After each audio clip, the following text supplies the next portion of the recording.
Good morning and good afternoon, everybody. My name's Sharon McGowan. Hello, waving a few people there. That's very kind of you.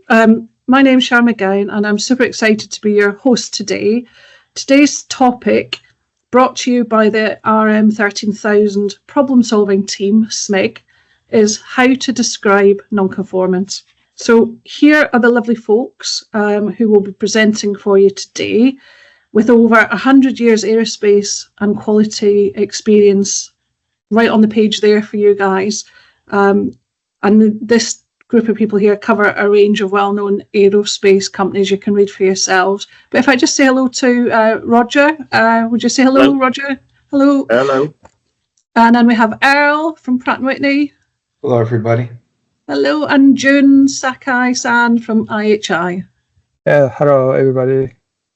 Thank you. So this team of people are going to be presenting to you today, and we look forward to sharing a lot of good information with you.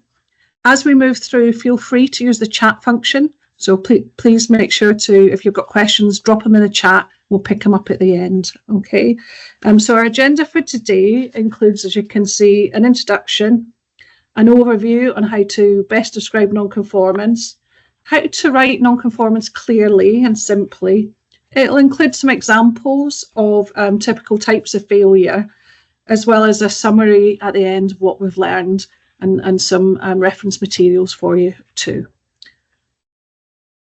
So we will be recording today's webinar and it will be distributed later via a video link, so you can share that around, and it will be posted on the AESQ website. We will take questions as we go through, and I'll prompt us at the end at the Q&A. If you could all just stay on mute, please, just so we can hear the presenters as they are sharing information.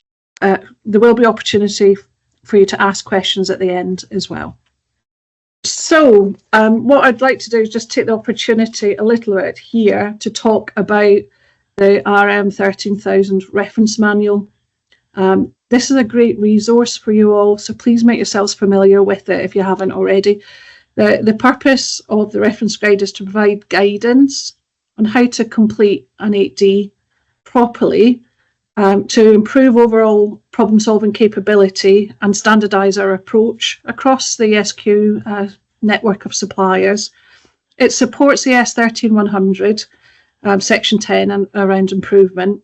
It includes great examples, case studies, and it's been carefully crafted by a dedicated team that comes together from across AESQ with a wide range of experience. So there's some really good stuff in that document, and I really recommend, if you haven't had the opportunity to look at it, that you do so in the future. So please take a look at it. So a little bit about the problem-solving methods SMIG group themselves. So what's it all about? Well, you can see our mission statement here is we're here to provide help, assistance, guidance and expertise, and it's all about ensuring good quality of problem solving and consistent and standardised problem solving methods. We've got some clear goals, which are around increasing communication, increasing knowledge, making sure we've got some templates and examples out there, keeping the reference manual up to date and current, picking up best practice, and if there's any great examples or things you feel should be added, let us know, drop it in the chat. We're always willing to make sure we listen to that and we build an even better document as we move forward. And it's a sharing platform for lessons learned, so that we can share across the community, across all of the suppliers, as part of the AESQ vision of us all working together for the betterment of quality, ultimately. So a little bit more about the members of the SMIG, not all of whom are here today. The team covers lots of different webinars, but you can see all these lovely stars here from Marnie and GE, Jun-san and IHI, Roger, JKN, and you can read the other names that are on here. I would say there is opportunity if any of you wanted to get involved with the SMIG going forward. All you've got to do is put your hand up, drop one of us an email, and we'd be more than happy to consider bringing you into the team for the future as well, if you ever wanted to get involved in this type of thing and help everybody else. That would be, just drop us a note. It'd be gratefully received. Okay, oh, and I should just point out we have a guest instructor today, Earl from Pratt & Whitney, who has joined us and will be supporting this webinar. Where can you get all of this lovely information? Well, it's all available for you, and you can get it through the links that will be part of this pack that you'll get at the end of the webinar. But if you follow these links, you can find the reference manuals. There's a community of practice, all sorts of really good information. So we'll give you this slide and you will have all of that information to hand after the webinar. Coming back to what today is all about then. Today is all about how to describe nonconformance and how to make sure that we are able to describe nonconformance simply and clearly, and that we make sure that it's done in a way that's complete, and it just makes the job simpler and easier, and the information includes everything that it needs to make sure you only have to do it once. It sounds simple, but it's a little bit harder to do, as I'm sure any of you who have experience in this area will know. So part of this webinar is to help try and make you think about what we need to do to document and describe nonconformance simply, clearly, and completely. Again, the purpose of today is about accurately describing nonconformance in detail, how to disposition a nonconforming part, and how the importance of being able to do this simply and easily is important in the overall role of any 8D investigation that you get involved with as part of your quality profession, or as part of any of the investigations that you're carrying out within your individual companies. So it's quite a straightforward objective. It's really about helping us describe nonconformance simply, accurately, and completely. I think at this point, Roger I'm here. going to hand over to Roger. Yeah, thank you. Hello, everyone.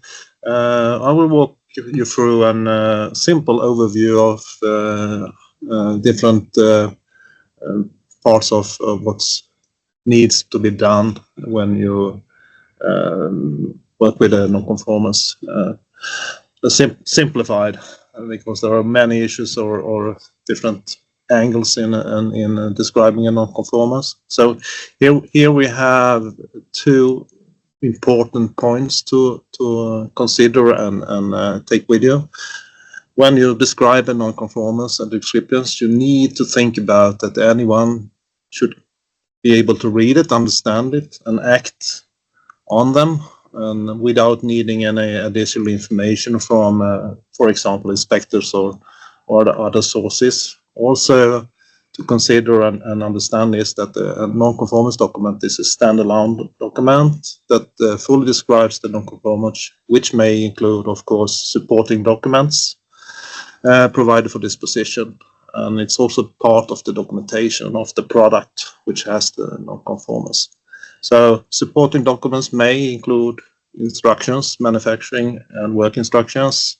Also, it must be clearly attached. The supporting documents needs to be identified with the part numbers, serial numbers, and nonconformance numbers. And of course, visual nonconformance is also helpful to have photos and documentation in that way when describing a nonconformance. So next slide. Consequences of an incomplete nonconformance description on a high level may be these examples. For example, if a nonconformance is not clear, accurate, and complete, may create confusion and discussions. And also, if the nonconformance description is not complete, it may cause escapes to customers. Due to that, all nonconformances connected to the problem is not described. It may also cause waste of time by others that need more information, and also inability to correctly disposition the part of the product. May also need additional information, so reinspection to add on information may make an investigation difficult due to that you do not know what you need, and you could also take the wrong decisions and cause missed engine deliveries due to incomplete description. and dissatisfied customers and owners and partners also. Next. So here's some also something to consider and take with you. Or use always standardized terms. Use visual inspection standards. These specifications, and also use standard industry standard acronyms and try to use capital letters, for example, over max dimensions. And when you describe the non-conformance, use simple common terms, simple English or the language you use, and agree on those with your partner and customer. Example of this is, we're going to go through 3 examples of non-conformances. Now, but these 3 questions you could take with you. Really important when you do a non-conformance description to ask yourself, could anyone read the non-conformance description 2, 3 or 40 years from now and understand it? Could the MRB disposition of the non-conformance be done without needing any additional information? Does it meet the requirements of the customer specification? So here is a description of a non-conformance. Mix on blade after media finish. So do we understand what the non-conformance is and where and how where it's located? Any thoughts? Yeah. What's good? Correct. Too vague, hard to understand what the problem is. Yeah. Photos, quantities, dimensions missing, right? Not specific enough. It just describes that there are nicks on blades of the media. So, yeah, great answers coming up. Thank you. So, those 3 questions you have on the right, could anyone understand this? Could MRB disposition without needing any additional information? Does it meet requirements? Are good questions to when you review a description of a non-conformance, I think. Thank you for the good feedback. So here is some summary of things we have been picking up, like possible missing information. Locations, areas of the blade, what side, radial orientation, how many blades, and which blade numbers, are the raised material close to the nicks, quantity, length, width, and depth, and the variation from the engineering requirements. What requirements is exceeded or non-conforming. So that's the first example. Okay, here is a second example. With the problem description or the non-conformant description in the middle. 45 tabs vary from 0.05 under min to 0.02 over max. And there is a sketch on the tabs in the middle there. So what's missing? Can we understand it? Can we disposition it from the description? Please write in the chat. All right. Doesn't state what tabs are non-conforming. Yeah, no part number, yes, and description missing. Lack of details. And there's not any description on which tabs are conforming or non-conforming either, I think, if you look into it. Okay, thank you. Any more? We can go to the next slide, I think. So here is some examples. How many are non-conforming? Are all non-conforming? Are just some under min and some just over max? Are they each tapering from under min to over max? Locations, as we said. Are there multiple afterward consecutive tabs? And what is the actual drawing requirement? And size of non-conforming, and other affected dimensions. Pretty much the things you have written in the chat, I think. Thank you. Okay. Here's an interesting one. Bare spots in peen various areas. What you see on the part. Can you define where those peen bare spots are? Based on the description? Please write in the chat. Size of spots, zones of part. Good. Good one. Okay. No. Nothing that tells you where they are. What's the requirement? Yeah. Standard.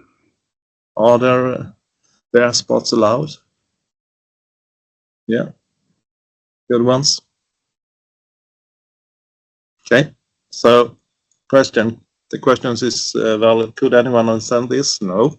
Could we do the disposition on the information without asking for more? No. We don't know the requirement either, so we can go to the next one. So here are some possible missing, or yeah, what is a bare spot? Definition also. Good. So here is some examples. Location of bare spot, what areas of the part, features affected, size, what's the engineering drawing requirement that failed, how bare spots fail to meet the requirements also. So pretty much on spot here. Good. We take the next one. So what all this boils down to is that if we don't have a really good non-conformance description that is not clear, accurate, and complete, we will have problems of different types. Will create confusion because we don't understand what's written. It may create escapes to customers due to reporting all failures or all requirements of features that is not conforming. We waste time, create turnbacks, will be inability to correctly disposition the part, and we will create unnecessary reinspection. Can make investigation difficult and create delays in engine deliveries, and create also dissatisfaction by customers and partners. So that was the overview. So I think I will leave over to Earl to take the next. I have to unmute myself. Thank you. So we're going to reinforce some of the topics we already covered, but we're going to talk about the end of the end goal of understanding the importance of writing a complete nonconformance. You know, it's critical for us to make a decision, or the person receiving the nonconformance to make a decision, that they need to have a good understanding of the importance of writing the nonconformance description, because they need that to make that decision. We're going to talk about why does the nonconformance need to be complete, and then we're going to talk about the consequences of not writing a clear and complete nonconformance description. Next slide.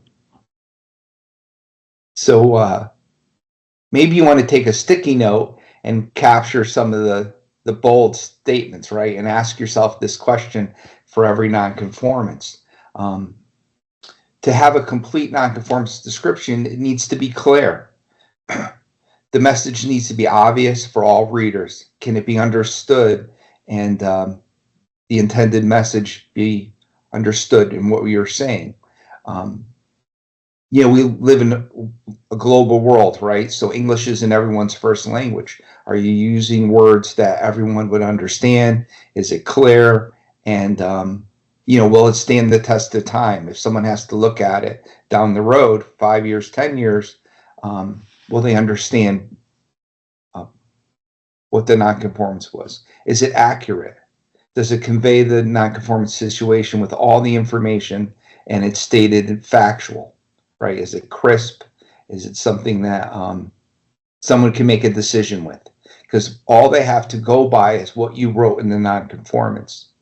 Is it inclusive? Are they self-contained descriptions that others can understand and disposition without needing the additional information from inspectors?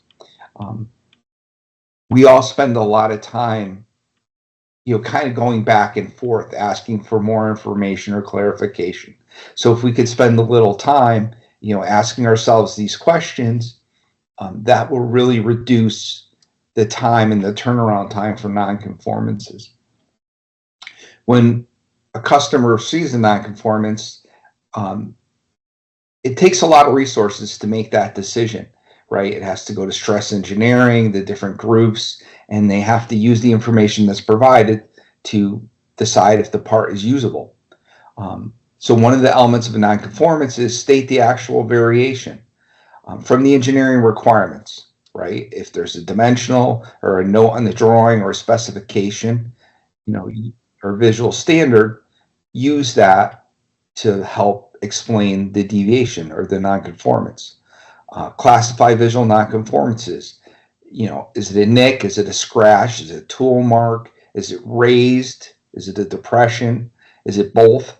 That really helps on us making a decision if the nonconformance can be used. The location is very critical, right? Stresses ride through the part, they need to understand, is it the forward side flange, slot number 3? What's the location?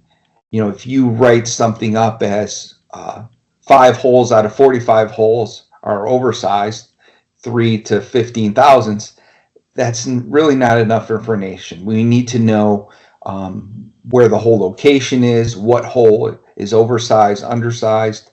So we'll spend a little more time talking about that. And then provide the engineering drawing requirements with location and zone. The more information you can give us, the better the person receiving the nonconformance can make a decision. Next slide. So like I said, anything in bold, you kind of can ask yourself those questions. Provide pertinent information. Any supporting information helps with the decision. The status of the part. Do you still have operations to complete? Have you reworked the part? Are there other features that could be affected? We'd like to receive the nonconformance once with all the pertinent information. Like I said, related dimensions. Anything that's also affected by that characteristic or that feature that may be not meeting the engineering requirements, we'd like to capture it in one spot on a nonconformance. We talked about location and direction. Is the tool mark axial direction? Is the tool mark in a hole just below a break edge? Percent of the circumference surface affected, distance to another feature, how many features are affected. So I kind of covered all these topics here, but the more information we have, the crisper it's captured, and the more complete it is, it's easier for the person receiving the nonconformance to make a decision. When you're writing the nonconformance, you have all the information in front of you, but when you're on the other end, all they receive is the nonconformance write-up that was given to them, right? So they need to have all that information. With visual nonconformances, it's going to take some time to write them up. They typically take longer to write up because they can be more complex, right? But they're critical. That's how the stress loads go through the part. So if there's visual anomalies, you need to provide length, width, depth, related dimensions, photos, any information that can help clearly give the person on the other end the information to make that decision. What quality standards you're inspecting to, if you are using magnification, how it's magnified 3 times if you send a picture. You obviously want to have good lighting. That's why we have lighting requirements. And then include the nonconformance, what quality standards it doesn't meet, because it could not meet more than just one standard, right? So make sure you put all that information in one spot. Next slide. So for non-destructive testing or visual rejections, same type of thing, right? Describe the location, the nature, the length, the width, the depth. Sometimes if it's an NDT, you obviously can't see it with your eyes. So there could be a non-destructive method that, you know, the only thing we go by is what you write in the description. So, you know, location, all the pertinent information that we would need to make a decision. Clear, good photos or scan reproductions help. And then we always want to know, you know, distance, length, width, size, and of course the applicable standard you're rejecting it to. What was allowed, you know, and you know, reference it. So it should be X and then is Y, right? And what paragraph of the standard it violates. Next slide. So a lot of times there's very complex dimensional nonconformances. Sometimes it's simple. For a complex dimensional nonconformance, by its nature, it usually requires more of a written description than a simple dimension. So, you know, break down that nonconformance.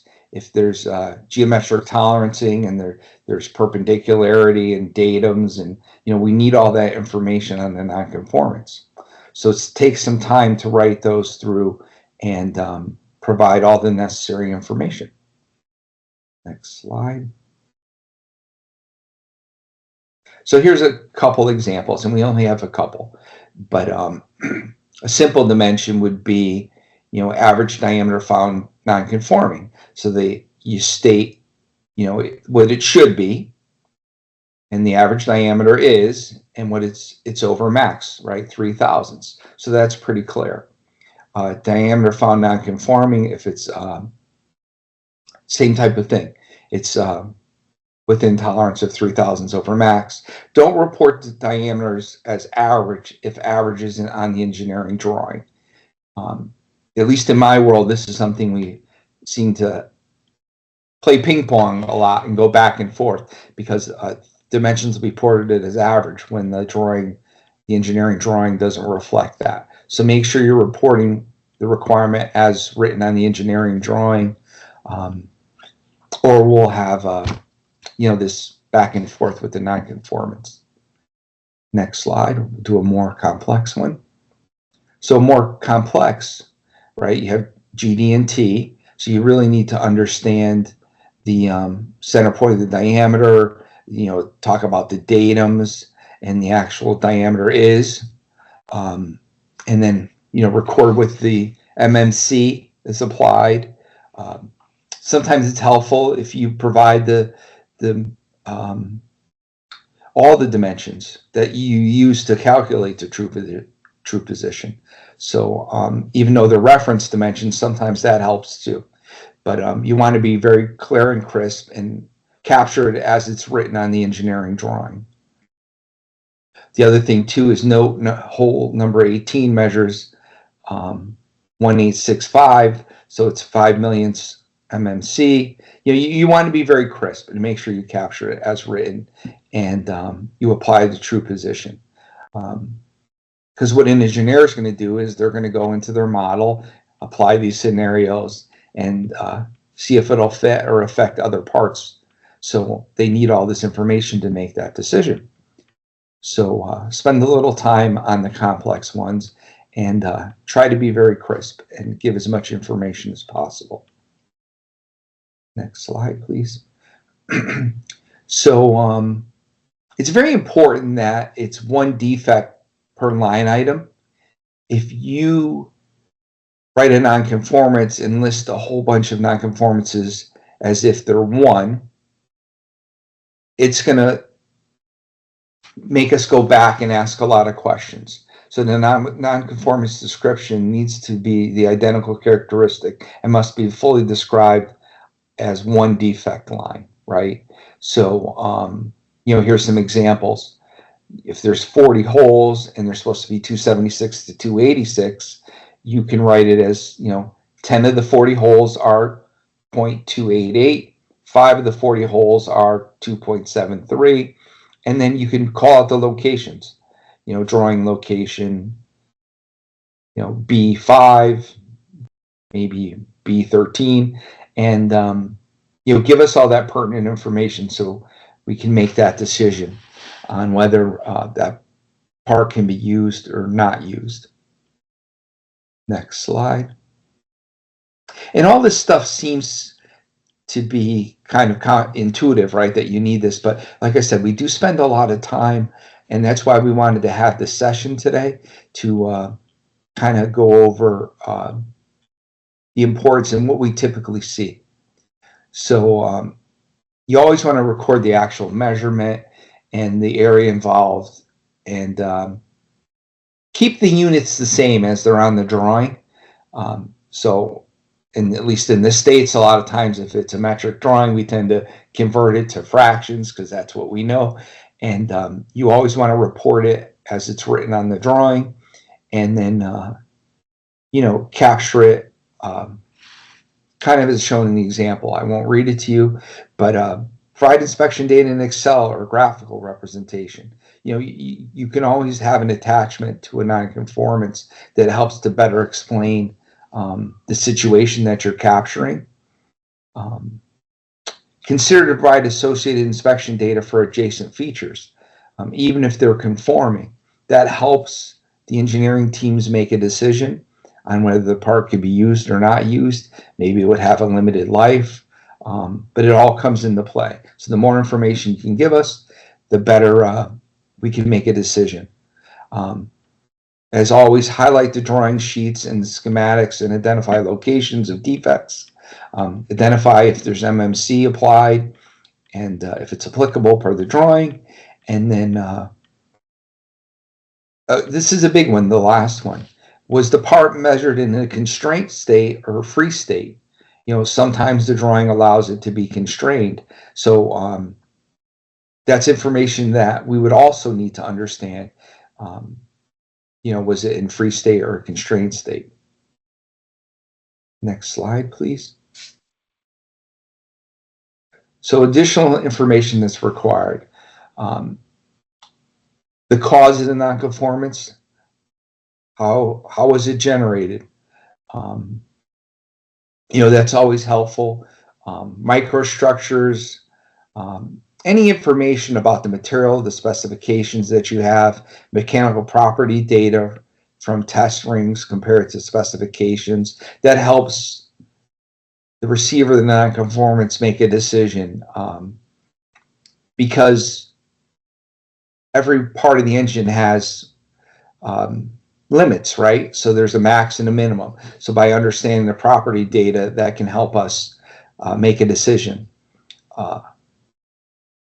And then, if there's any applicable process deviation locations within SPC limits, anytime you can take a mold or a projection of using putty or something, that may help. Like use a shadow graph to identify a nonconformance. The more information we have and the clearer and crisper it is, it's easier for us to make a decision on that nonconformance. Next slide, please. So at the end of the day, we all have a lot going on, and if you need any help, you should raise your hand and ask the question. So typically, a supplier quality engineer is assigned to a part, or there's a manufacturing engineer assigned to a part. If you need help or you're unsure, reach out to that person, because we'd rather have the questions asked before you generate the nonconformance than after it's been submitted, and then we have to go back and forth. Because as you know better than anyone, someone's waiting for that part, and a nonconformance kind of impedes that process. So everyone's typically a little on edge, and it's always better to work within your company, and if you can't answer that, then reach out to your customer to get a little help and clarification. Next slide. So complete nonconformance descriptions are, I should have made you put it in the chat, but I already gave you the answers. So they need to be clear, accurate, and inclusive, right? So like I said, when we started this, if you took a little sticky note and asked this question every time you submit a nonconformance, you may find that helpful. So I just recommend you do that. And then next slide, please. So now I'm going to hand it over to June, right? June, you're going to do typical types of failures, but thank you for your time, and hopefully you found this helpful. Okay. Yeah, thank you, Arthur. Yeah, this is Jun Sakai.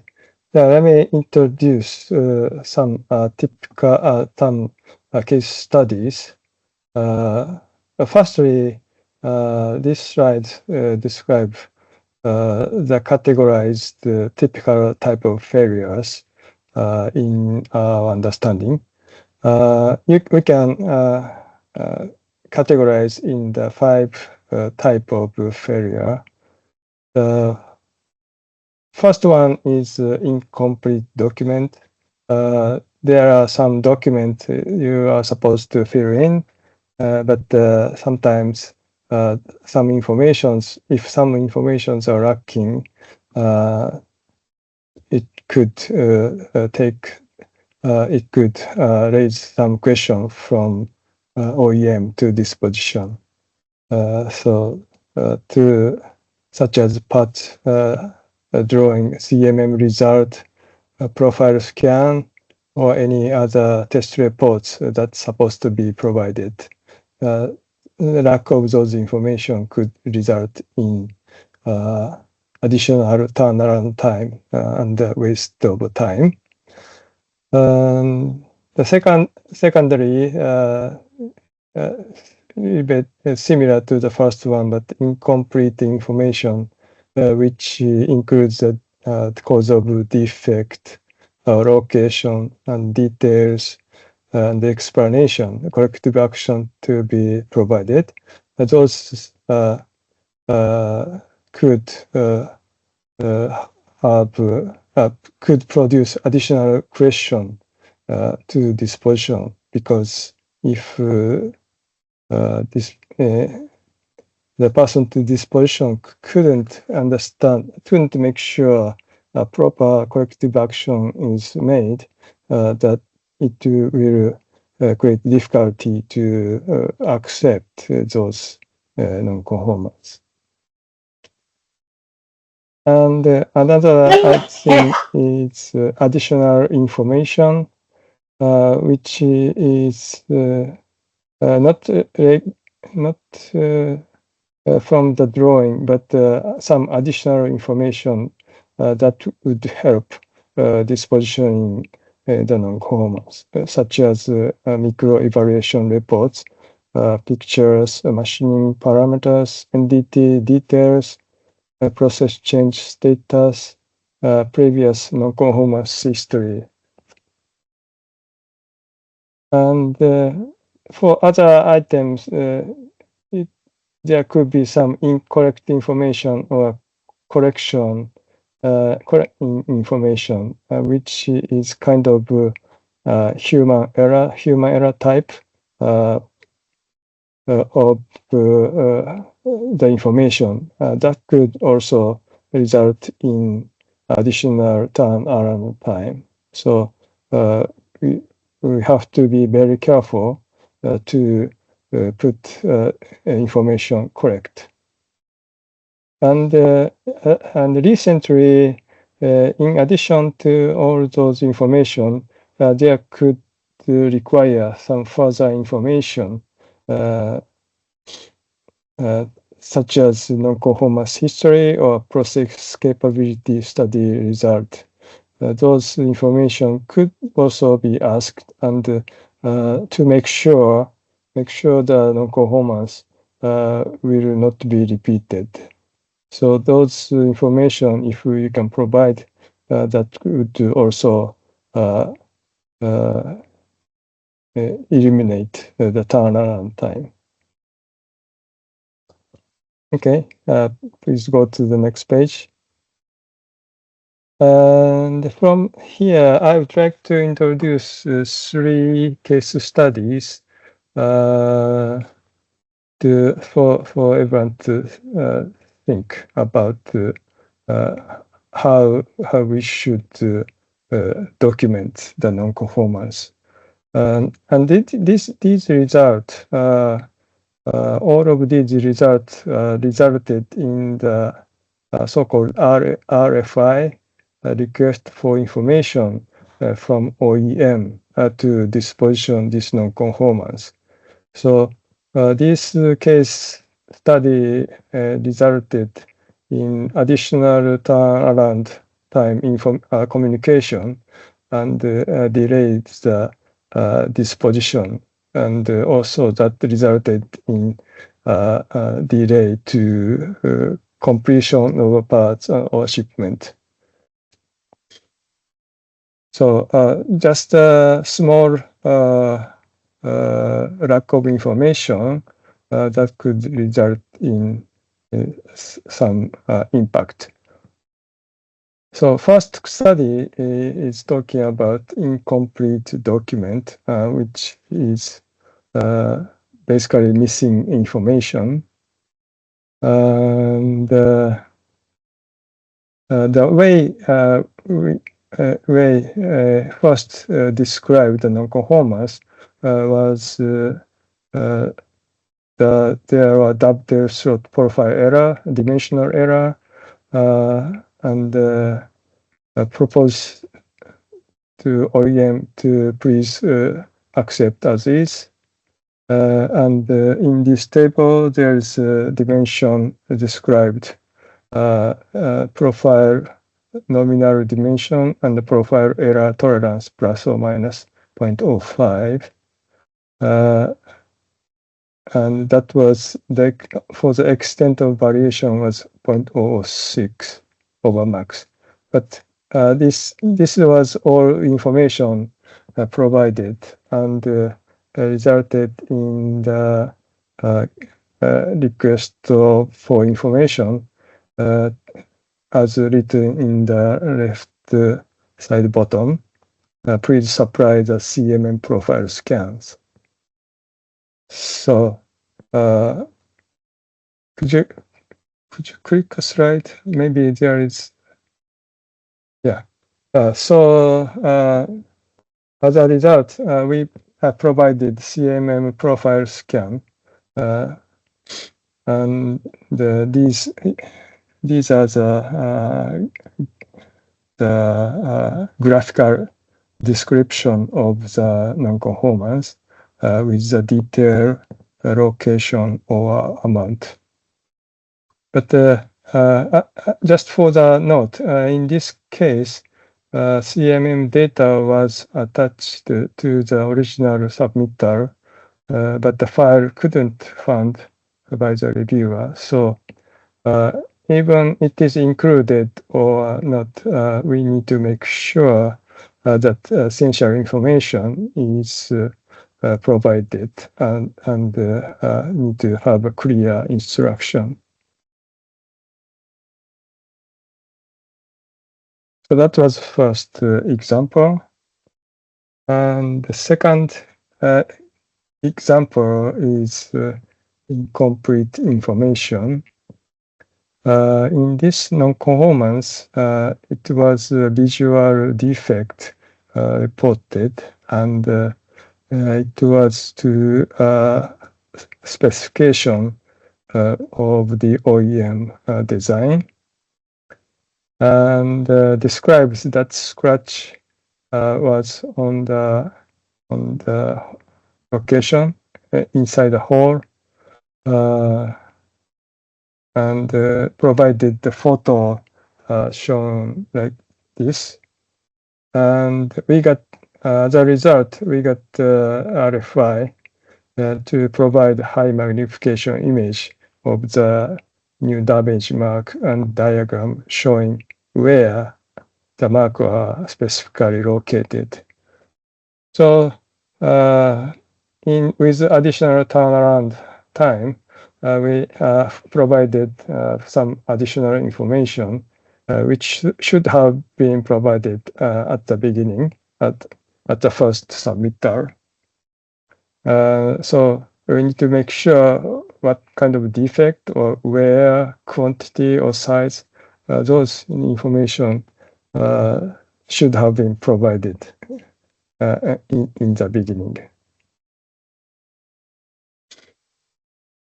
Okay, so the third case study is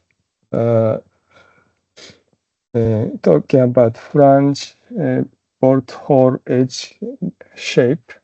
Described flange hole edge shape has a defect, and see additional input sheet. And in the additional input sheet provided the mold projection, something like that. And also provided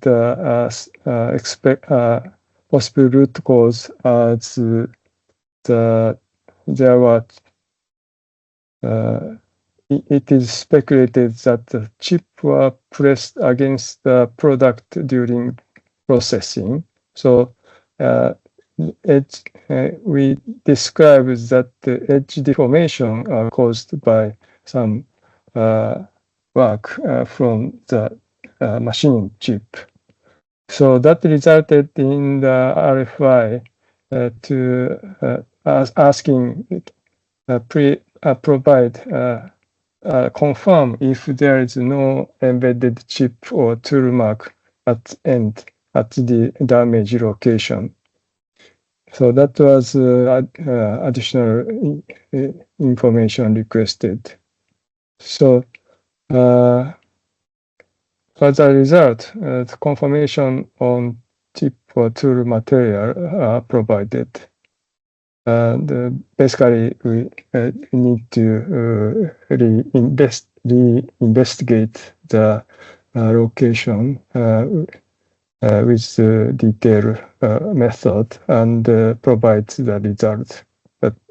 So that result we have resulted in additional work and additional turnaround time. So anytime that additional information to support this position should mention in the description. And also in this case, repair procedure related to supporting document should give in the concession package. And validation of microstructure evaluation should be presented if applicable. So such additional information could also support to have the nonconformance accepted. And if there's any lack of information, these nonconformance could be rejected if information is not enough. And yeah, so that's all 3 case studies. And from here, R-san. Thank you, Jun. Pass back to R-san. Yeah, thank you. Okay, so the next 4 slides are just like this. They're very wordy, so we're going to highlight some items on them, and then we're going to hand it over to Sharon for Q&A. But the first thing is make sure you capture the engineering requirements as it's defined in the package that you're working to, right? So don't use your own terminology. Use the information, the procedures and drawing to make sure the suitable information is there for the person receiving the nonconformance. Don't use acronyms that are not familiar with, that the industry is not familiar with. You know, at least in my world, we have booklets of acronyms. Sometimes you use the acronym twice. So try to avoid acronyms. But when it comes to defining a dimensional escape, there's kind of some standard language, right? Over max limit, under max limit, you know, any of the GD&T callouts, MMC or least material condition, those are all industry understood, and those we would expect you to use when writing a nonconformance. If there's other parts that are affected, or even past nonconformances, it helps us if you can link the nonconformances. If not, we'll probably do it within our systems. But the more information you can provide, the faster, the quicker we can make a decision on that nonconformance. Of course, highlight the drawing and the engineering requirements. Identify locations of defects, number of defects. Like I said, more is less when it comes to making a decision in a very clear nonconformance. If you're going to use photographs, which is recommended, you know, if there's magnification, let us know. Make sure the drawings are clear. Sometimes it helps if you even just put like a 6-inch scale or something to compare to the anomaly that you're trying to show in the photo. Next slide, please. So like I said, these slides are a little wordy, but you know, if there's visual defects, we spent a lot of time talking about that. Length, width, depth, if the anomaly is raised, you know, it's not just a depression, that helps. So, you know, capture all that in the nonconformance. Feel free to use inspection data, Excel sheets, graphical representations of deviations. Some not NDT methods have a printout. There could be a scan that you can provide. Any relevant specifications, you know, that's all helpful. And then of course, what stage the part is. Is it a finished part? Is it still in process? All that, it comes in it's very helpful for us to make a decision on the concession. And then any associated drawings, specifications, term sheets, zones. You know, we spent a lot of time kind of saying that over and over, but it's something that we see lacking in a lot of nonconformances. So we have to go back in that report and ask for more information. So if you can do your due diligence up front, that'll expedite the whole process. Next slide. We spent a lot of time talking about the RM and, you know, the reference material to support it. There's also the IQG supply chain handbook, which is very helpful. And this is some highlights. You know, what should it be? Should be, and then what it actually is, and then reference the drawing location, right? Very helpful. And you know, like I said, you would think it's common sense, but a lot of times that information is missing.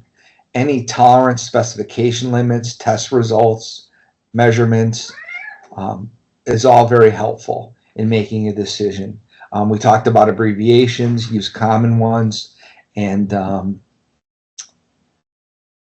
any visual nonconformances, you know, what are you rejecting it against? You want to capture all that. So this is another place to get a lot of information about what's expected in a nonconformance to help you write a very crisp and clear nonconformance. So I think there's one more slide. So always identify the drawing location, the specification, and then drawing sheet numbers, zones, obviously are very helpful. Sometimes it may be, you know, in 2 different pages of the drawing. You know, all that information is very helpful. Include any graphs, marked up photos. You know, we spent some time talking about that. And then, you know, this just reinforces what we had talked about. If there's previous parts that have been dispositioned that comes into play, and that's very helpful, and it could expedite the decision on this nonconformance that you're about to submit. And then any other proposed repairs, if you've seen repairs in the past, that may be helpful. So hopefully you find this helpful, and I think we're going to go into Q&A, so I'll hand it over to Sharon. Next slide. Okay, folks. So hopefully you found that all really useful and some really simple but really important information that we're sharing across with you about how to make creating and writing nonconformance as simple and easy as possible. So let me have a look at the questions that we have got here. So there's a question here from, I may get the names wrong. Hang on, it's just loading for me. From Chelam Indu. Yeah. Could you help us with any example of a nonconformance report documented, consolidating all the detail that has been discussed during the session? So are you there, Chelam? Have I got your name Yes. correct? Yeah, Yeah, go ahead, my name sorry. my name is Indu. I work hi, for Indu, GK sorry. Aerospace India. Yes. Yeah, I was just wondering if you could help us with one, probably a generic one, an NC report with this, if you have one, that is.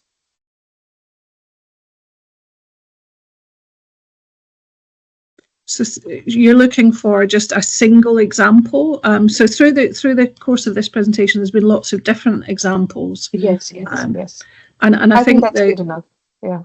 Yeah, I think that the issue with having one definitive one is every problem's a little different. And sometimes it's a whole pattern, sometimes it's a depth of damage. It's quite difficult to create a really comprehensive master one. I think what I would suggest you do is maybe use the questions that Roger helped us with at the beginning. When you're creating your nonconformance, just ask yourself the questions. Yes. Would this be understandable by someone else? And there's just those three questions would be really useful to just run by any of the. And all of this pack will be made available too, so you can have all of the various examples that are in here. But I don't think we can really create a single comprehensive one. I don't know what my colleagues feel, but any other comments? I think that sounds good. Yeah, this is Jun Sakai. Basically, nonconformance is a nonconformance to the engineering requirement. So generally, we describe what is the engineering requirement and how it is deviated from it. That's basically what we need. But sometimes that is not fully described or need additional information or surrounding information. So that's depend, as Sharon-san said, that depends on the condition of the nonconformance. Okay, let me go to another question here from Michael Bolton. Michael, are you there? Would you like to just shout that out, or I can read it out for you if you like? Yes, hello. I am. Morning, afternoon, thanks for the great presentation. Very interesting. I guess one of the questions I regularly get from some of our team members is around how we can try and do things in the system to either provide guidance or some poka-yoke controls at the point of raising issues. So typically, for example, an escape notification that we may have, we find that sometimes the quality of the data at point of raising is not as good as it could be. So I'd be really interested to know if anyone has got any good examples of where you've successfully managed to improve the quality of the problem definition raised within your organization, either through guidance or poka-yoke or something else that tries to control that data input. Thank you. Thank you, Michael. Are you sort of thinking about, do any of the companies represented on the call today use sort of mandatory field boxes, that type of thing? Yeah, things like that. Things like that. Okay. I'll open that one for my colleagues to see if anyone's using anything like that. I guess I'm thinking about, you know, when you apply for a bank account, you have mandatory fields and you can't actually hit apply unless you've got the postcode in correctly, or, you know, and if you haven't, it tells you have to put it in. I'm certainly not aware of us using anything like that in Rolls-Royce, but if anyone's got any smarter systems, it'd be quite interesting to hear about those. I'm not aware of any other than at Pratt & Whitney, we've done sessions like this to try to help set an expectation on what should be in there. Yeah. There's so many scenarios and so many just in dimensional, right? There's so many different conditions. So it would be very hard to build a drop-down screen or something to help facilitate that. But we have thought about it, and we're trying to do the same thing with APQP and PPAP. Is there a way to try to facilitate that? But we're not there yet. So I think sessions like this, the intent is to just raise that, and raise everyone's knowledge. Ask that question, you know, is it clear? Did I give them enough information? You know. That help, Michael? Any other comments from any of the other panel members? Oh, Mark Roy has put his hand up. Mark, would you like to share? He wants to know where to get a copy. I'm going to pull that up right now. How to get the supply chain handbook? Yeah. We can get you a link on that one. Mark, was that your comment, or was there anything else, Mark, you wanted to ask?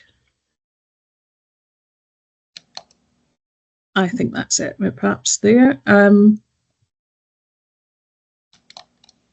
I think we've covered all of the questions so far in the chat, but I know there's a fair number of you on the call. Any other questions you guys want to just shout out live at this point and take the opportunity to do that?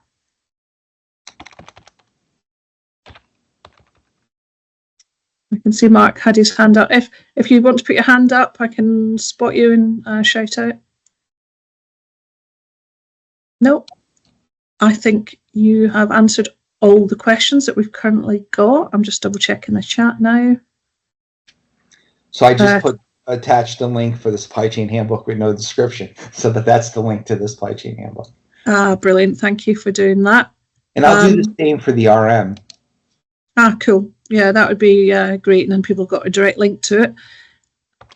Any other feedback, folks? Because the other thing that we would like to receive is just if there's any feedback on the content that was shared today, anything you'd like to see different, drop it into the chat. It's just good to get a little bit of feedback from folks. Was this useful for you? Are there topics around problem solving that you would like to see AESQG cover maybe next year?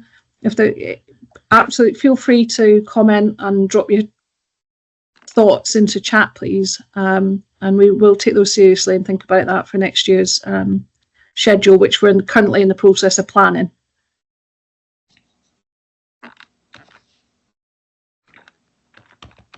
So some good feedback there coming through, folks. Out for the folks that can't see, from Adam.